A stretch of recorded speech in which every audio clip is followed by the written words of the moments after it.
आता आपण इकडे आलेलो आहे आणि सगळ्यांचे आता मतं वगैरे घेतलेली आहे. आता आपण चाललेलो आहोत सेक्युरिटीकडे आणि ही गाडी आमची एकदम मस्त आणि इथं आमचे बाबा बसलेले आहेत सेक्युरिटी करून एकदम. हा आराध्या काय बोलते, तुला काय वाटतं आराध्या? इकडे हा तू बोल ना. काय घ्यायचं उद्या आपल्याला?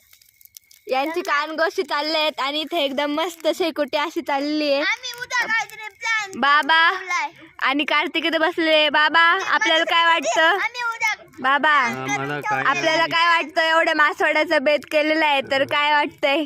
मस्त मजा येते येणार आहे. कार्तिक हाय हाय. हाय हाय कर हाय हाय हाय बाय बाय आपण बघू शकता इथे एकदम मस्त पैकी सेकंड चालली आहे. गावाकडचं वातावरण एकदम भारी आहे, एकदम गुलाबी थंडी सारखं. चला बाय बाय.